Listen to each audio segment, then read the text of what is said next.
What is up, guys? Welcome back to another GeekaWhat video, and in today's video I'm going to be showing you how to build a gaming PC for between $2,000 and $2,500. A build that offers up great performance in all of the latest AAA titles, has a stunning all-white colour scheme, and lives in a slightly more compact form factor than we might be used to. As always, I'll be walking you guys through the parts I chose and why, updates on pricing for things like memory, storage and GPUs. Is it still as bad as we thought? And looking at performance a little bit later, so you guys can see exactly how this gaming PC stacks up. So without any further ado, let's dive right into it. The GeekaByte MO27Q28G is here with a super fast 280Hz OLED panel backed by a low latency 0.03 millisecond response time and top tier 4th gen tandem OLED panel. It's responsive with killer image quality. Deep black, standout colors and 99.5% coverage of the DCI-P3 color spectrum make this monitor accurate and color rich. With a peak HDR brightness of 1500 nits, super thin borders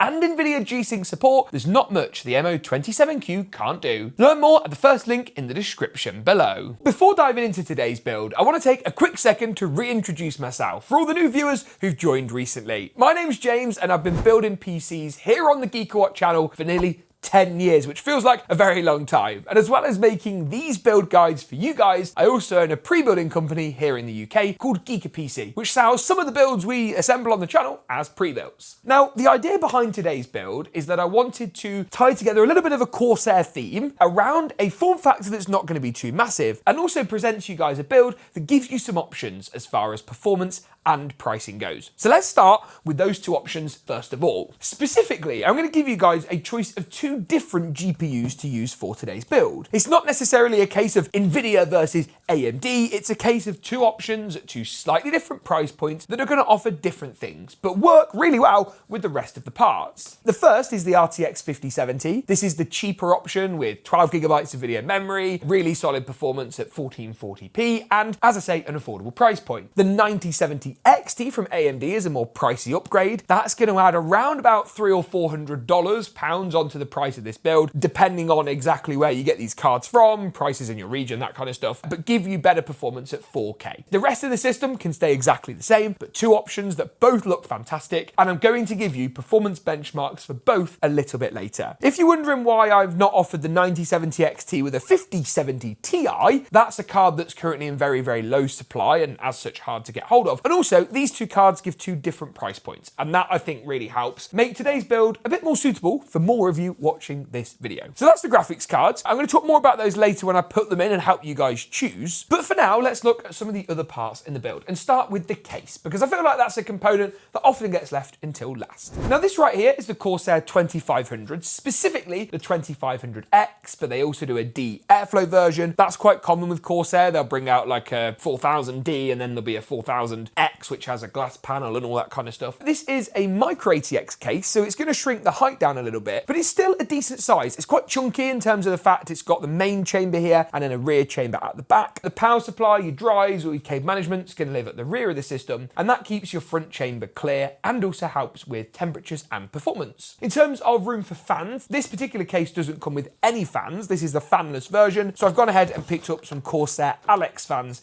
as a bit of an extra. And I've also got enough fans here to change out those on the cooler a bit later to get everything to match really nicely. For RAM or memory in this build, I've gone for a 32GB kit, again from Corsair, their Vengeance RGB. But you'll notice the speed and latency is not that fantastic. 5600, which is not great, and the cast latency is well over 30. If you've been living under a rock and you're not aware, we're currently in the midst of a memory crisis, which makes memory expensive. The good news is that prices do look like they're beginning to stabilize and even fall a bit. In fact, at the time of filming this video, I spotted on Newegg a G-Skill kit, which was 6000 CL30 for $310 USD. Compared to where we were a few weeks ago, that looks kind of promising. I think, to be honest with you, RAM prices have hit a ceiling where people just won't pay it, and we're now starting to see some deals surface. I am not for 1 second proclaiming the memory crisis is over. That's typified by this, the SSD. I've gone for the Team Group T-Force G50. This particular drive, more expensive right now than we'd like, over $150 for the 1TB drive, which is kind of crazy. But when you look at this build as a whole, if you're willing to pay extra for a couple of the parts, there is still some great value and performance you can get in the current climate. Talking of value and performance, I've also been a bit controversial in today's gaming PC build, and that's something that I did recently as well with a budget build that I assembled. I promise I'm not looking for controversy here, and the also controversial thing I've done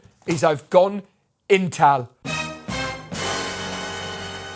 Oh my God, James, what are you doing? Hear me out a second here. In today's build, I wanted to go for something slightly different. Something that's going to give us a few more cores, going to give us a bit more CPU horsepower than the standard Ryzen 5 9600X I might opt for in this kind of system. And if you're keeping track of CPU pricing, you will notice one thing. Intel CPUs, for what's on offer, have got incredibly cheap. This Core Ultra 7, for example, that I've got in my hand, the 265K, is packed with 20 cores, of which 8 are performance and 12 are efficiency cores. Boost clock speeds out of the box of up to 5.5 gigahertz without any overclocking, and currently comes in for a price of well under $300. Compare that to, say, a 7800X3D, which is a quicker CPU. That's going to set you back closer to $400, 9800X3D over $400. This is a real find if you can get it at the prices that we're seeing at the moment. And another thing with these CPUs that are cheaper are these things, motherboards. Now this right here is the ROG STRIX B860-G gaming Wi-Fi. It's got the LGA 1851 socket on, it's got 4 RAM DIMMs, it's got fully toolless NVMe, and a lovely white heatsink. ASUS, if you are watching, I would love to see things like the SATA moldings, USB front panel, power connectors, RAM DIMMs go white. You've done it with the PCI slots, you've done it with all the heatsinks, you've done it with the PCB for goodness sake, and it looks amazing. Love to see that extended out to the rest of the board design. Now also feels like a good time to touch briefly on the CPU cooler for today's build. I've gone for this from Corsair, the Nautilus 360 RS LCD. Now the reason being, I wanted a screen in this build. I thought something a little bit nice, a little bit of a quality of life feature. This is one of the cheapest coolers you can get with a screen, so that's really great. And it's just powered off a USB 2 header to the motherboard, so we've got no IQ Link controllers in here to worry about. The fans I'm going to change over to these Alex, which are IQ Link, but the point is the cooler you could just pick up and plug and play into a USB 2 header with no problems. Compared to some of the coolers with screens from the likes of NZXT, for example, this is a lot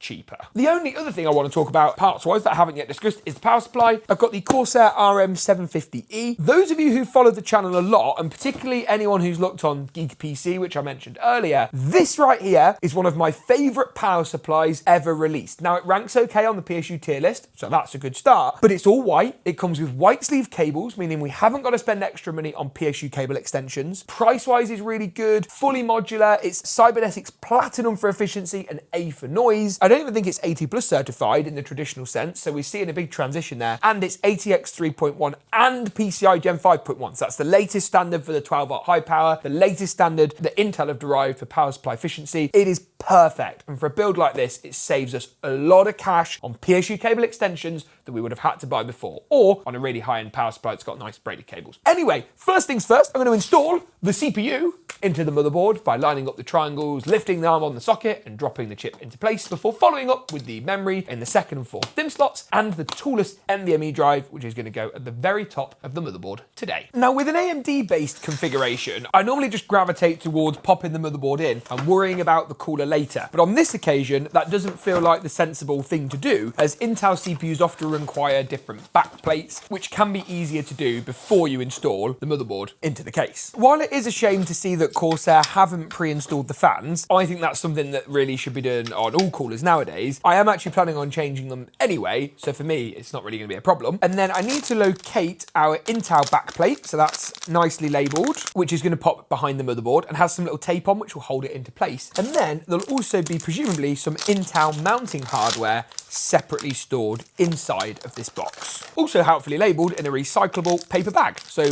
top marks Corsair there for your sustainability. So you can see here we've got some standoffs. The short stubby bit is going to screw into the backplate, and then the long bit is going to stick out for installing the cooler onto. Really simple, just stick the backplate onto the rear of the motherboard and then screw these in one by one. That's all the prep we need to do for now. The rest we can sort out a bit later. Then it's a simple case of moving the motherboard into the case. Now this is a Micro ATX board and a Micro ATX case, and I've checked and all the standoffs are already in the right locations, and that's going to save us, well, a job basically. Remove the glass panel, just be careful taking this off. Feels actually very thick and well built. And then from there, that, I can go ahead and slide the motherboard into place. The built-in I/O shield on the board makes this easy, and in theory, one of these standoffs should be slightly raised. It is indeed, to actually hold the board in while we screw it down. The screws you needed for this will come included with the case. There's 3 at the top, 3 along the middle, and then 2 down towards the bottom to screw in. Now, with the motherboard in and things looking pretty good, I think I'm actually next going to do the power supply. Now, that might sound a bit of a weird thing to do, but getting this out of the way now, while all of the cables, all the headers and everything else are easy to access, does just make a lot of sense. Now, in order to do that, I'm going to open up the RM750E. You can see here we've got the actual power supply unit itself, which is really rather nice. Everything is white. Even the little rocker switch for the on-off on the back is white, which I think personally looks amazing. And you'll be able to see what I mean now too with the cables in terms of their actual color coding and design. I'm going to use the 12-volt high-powered GPU cable, so that's what you'll use for NVIDIA. But if you're going to go for AMD, you're going to want the 6+2-pin GPU power cable. So you can see there where it's labeled PCIe, and we've got 6+2-pin, which is where the name comes from. So we're going to need one of the GPU power cables, whichever one you're going to go for. Motherboard power cable, which is the largest. One big chunk on one side, the power supply end is split into 2. I am going to also pop in a CPU power harness. We should have either 1 or 2 of these. We have the end, so these are the ends that go to the motherboard, are labeled CPU and actually have a little bit of a split, so you can see where they would split into 2, and then the actual end that goes into the power supply says type 4 and is a single connector that you couldn't split in half. As much as I said I'm not going to put in a GPU power cable for AMD, I am going to put in a 6+2-pin connector for the IQ Link fans, as they're going to need one of those a bit later. I believe that the screen on the cooler is just powered by the USB header and doesn't need anything else, but I'll update you if I have got that wrong. Now, what I'm going to do is plug all of those up to the power supply, then screw the PSU into the back of the case with the fan pulling air through the rear panel, and then proceed by wiring up the CPU power cables to the top left-hand side, the motherboard power cables to the right-hand side, and the GPU power cable can wait until later. And once the power cables are done, the next thing to do is the front panel connectors. So that's the power reset USB ports on the top of the case, and you can do this in any order, but I always do the HD audio one in the bottom left first, the JFP one, which is the fiddly front panel, in the bottom right second, and then the USB 3s Type A and Type C, which are on the right-hand side of the board, just below the motherboard power cable last. Now, with the cables sorted, I can do the CPU cooler, and next, the fans. Now, I've got quite a few fans in today's build. I've got some reverse blade fans, which I'm going to need for the intake on the bottom and the intake on the side, but I also need... Where have they gone? Where are my fans? Aha, there they are. I'm going to need some of these, which are our standard non-reverse blade LX fans, which are going to go on the cooler. Now, these are IQ Link fans, and if I take those out of the box, what that means is that they connect together. So you can see here, we should be able to just join them up nice and easily, a little something like so. And you can see not only do they look really, really nice, but we've then literally just got one cable, which is our IQ Link cable on the end. So what I'm going to do is add those 3 fans to the CPU cooler before securing the radiator into the top of the case. Radiator and the fans are ready, and they're going to go now at the top of the case. Something just snapped, I think, there, or fell off. I think it's okay. I think. This is going to go at the top of the case. So what I'm going to do is I'm going to thread the IQ Link cable through first of all, just to get this out of the way. And then I'm going to hold the radiator broadly into position so that you can see where it's going to install. So it's going to go in just like that, which I think looks really rather good. All the screws and stuff you need to actually install this come included in the CPU cooler box. There's some screws and some washers, which are going to live on the top of the case. It's then a simple case of popping the cooler on top of those standoffs. The thermal paste is pre-applied, and then 4 thumb screws, which we're going to ratchet tight with the screwdriver, fix it into place. The only thing I don't massively love is that the actual cable for the actual pump on the CPU cooler comes out the bottom, but the cable for the kind of screen USB control comes out the top. It'd be much better if these are both on one side, because now I've got to figure out what on earth I'm going to do to try and hide this 4-pin fan header away. You know what I'm going to do? I'm going to just run it out the back of the case for now, and that can be a problem for a little bit later. 6 fans left to go, 3 at the bottom, 2 on the side, and then there is 1 more at the rear that I do need to do that I didn't mention earlier, so that's going to give us a further 6 fans to install in total.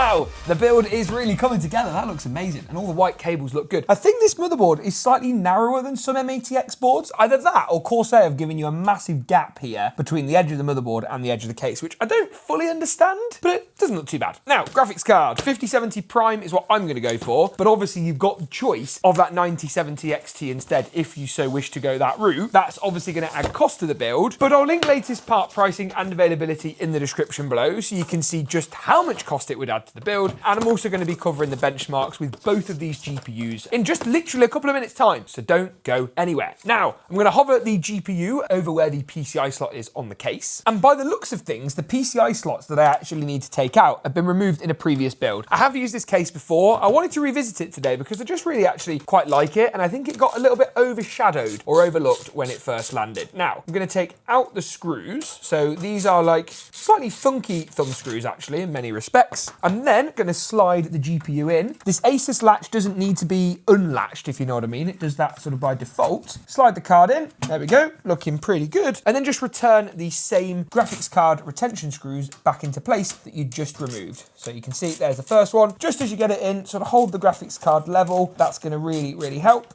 Nice and tight. Repeat for second screw. And then I'm going to run the GPU power cable through to the front of the build, hopefully through a grommet down the bottom. There we go. And then clip the GPU into place. A little something like so. Now, it looks good, but it's not ready to turn on just yet. I need to do a little bit of work to the IQ Link cables and wiring. I've actually got a full cable and wiring guide that goes into even more detail than in this video, which has done some crazy views, and you can check that out in the cards now. So go and take a look at that, and I'll rejoin you in a few moments' time for the all-important performance numbers of this system with not just the 5070, but the 9070 XT2.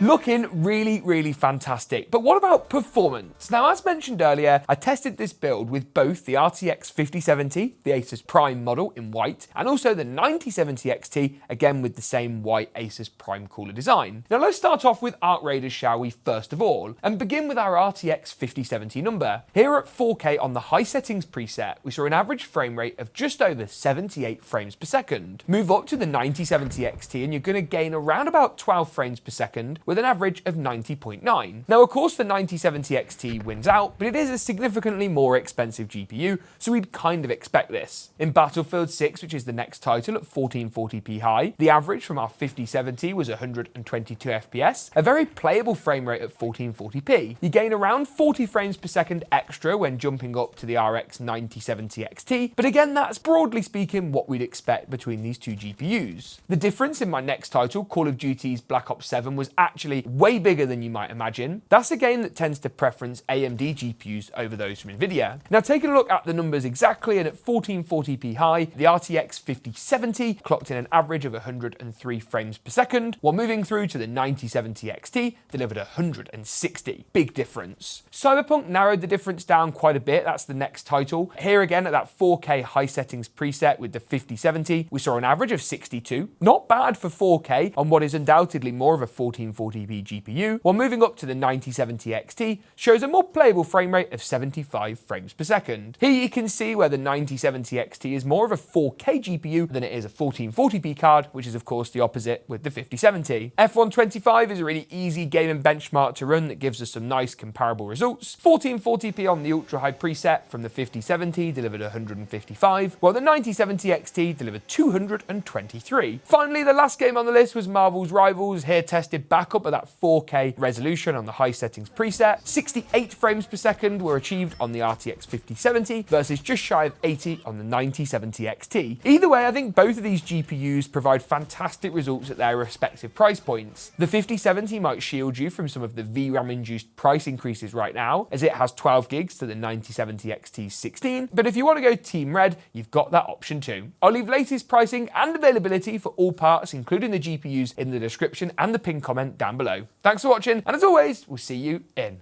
the next one.